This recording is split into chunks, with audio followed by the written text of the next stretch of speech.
तो साथियों नमस्कार, जय हिंद सभी को। तो ये इवनिंग शिफ्ट का सेकंड शिफ्ट का पेपर है आज का, प्रसूदन प्रसाद अधिकारी का, जो उत्तराखंड में हो रहे हैं आजकल एग्ज़ाम। ठीक है, तो सेकंड शिफ्ट का ये पेपर है। पहले शिफ्ट का पेपर मॉर्निंग का मैं पहले अपलोड कर चुका हूँ, लिंक आपको ऊपर आई बटन में मिलेगा। ये मुझे साहिल चौहान ने भेजे हैं ये क्वेश्चंस, तो उनको आप थैंक यू बोल सकते हैं अगर आप चाहें तो। ठीक है, ज़्यादा क्वेश्चन नहीं है, उनको इतने ही क्वेश्चन याद थे, करीब करीब 20 के क्वेश्चन हैं, ये 20 के आसपास क्वेश्चन हैं। तो आप इसी से आप थोड़ा बहुत अंदाज़ा लगा सकते हैं। जितने क्वेश्चन उन्होंने मुझे भेजे मैं आपको पढ़ के सुना रहा हूँ।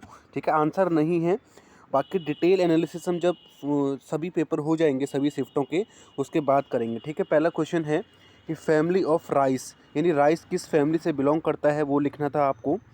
दूसरा क्वेश्चन है कि पर्ल मिलेट का बॉटनिकल नेम, यानी जो बाजरा होता है उसका बॉटनिकल नेम क्या है, वो लिखना था आपको। अगला है कि लेग्यूमिनस रूट्स में क्या लिखा है ये, found on leguminous roots.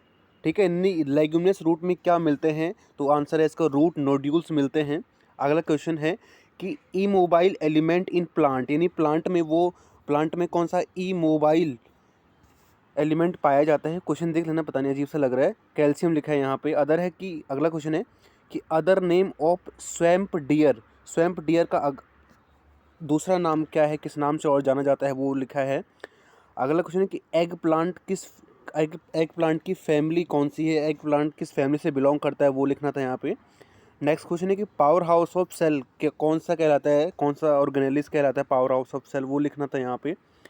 Next question है कि टू हम्प कैमल नेम, यानी जो दो कुबड़ वाला ऊँट होता है उसका बॉटनी जूलॉजिकल नेम क्या है, वो लिखना था आपको यहाँ पे।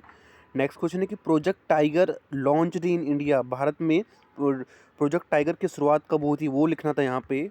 नेक्स्ट क्वेश्चन है कि other name of swine fever, जो स्वाइन फीवर है, स्वाइन बुखार होता है, उसका दूसरा नाम, उसे किस और नाम से जाना जाता है।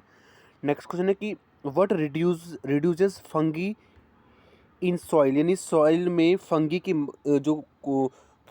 फंगी की वो जो ग्रोथ है उसको कौन कौन कम करता है।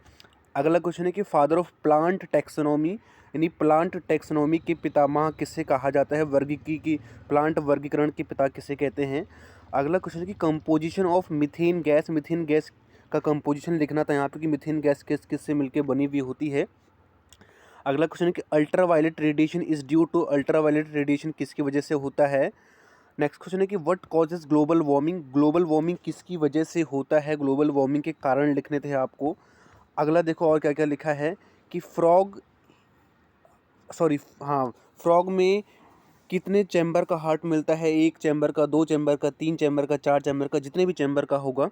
नेक्स्ट क्वेश्चन है कि temperature for conservation of buffalo semen, यानी कि जो बफेलो का जो वीर्य होता है उसके कंजर्वेशन के लिए कितने टेम्परेचर की आवश्यकता होती है। नेक्स्ट क्वेश्चन है कि ये थोड़ा राइस के कल्टीवेशन पीरियड में वीड का, खरपतवार का जो वीड का खतरा कब तक रहता है, तो राइस के कल्टीवेशन में वीड का खतरा कब तक रहता है, वो लिखना था आपको यहाँ पे। अगला क्वेश्चन है कि सेंट्रल गोट रिसर्च इंस्टीट्यूट, केंद्रीय बकरी अनुसंधान संस्थान, अब ये देख लेना, ये शायद मुझे नहीं लग रहा इसमें इन्होंने स्टार लगाया था शायद, तो देख लेना ये भी आया था कि नहीं।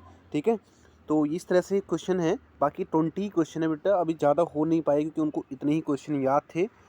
अब एक और बात देखो, मैं कमेंट में देख रहा हूँ कई लोगों के कि लोग बोल रहे हैं कि फर्स्ट शिफ्ट में टफ था, कोई बोल रहा है सेकंड शिफ्ट में टफ था।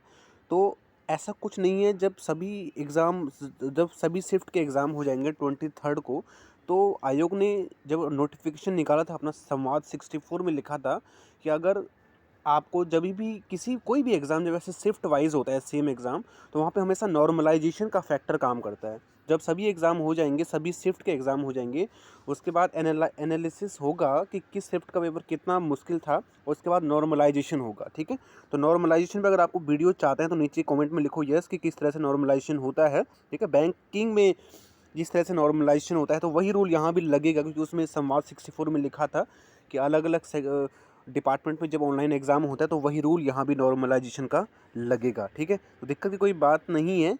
तो ये बात तो है कि बायोलॉजी का पोर्शन इन्होंने काफ़ी कम दिया था इसमें। ठीक है, तो इसमें एग्रीकल्चर और एनिमल हस्बेंड्री बतेरा पूछा हुआ है, काफ़ी अच्छा खासा पूछा हुआ है। बायोलॉजी क्वेश्चन मॉर्निंग के शिफ्ट के तो ज़्यादा क्वेश्चन थे जो मुझे मिले थे।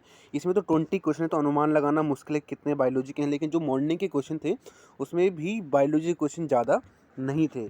तो इसी तरह से तैयारी करो और अपनी कल का एग्ज़ाम अच्छे से देना, जभी भी जिसका है। Thank you so much, God bless you all.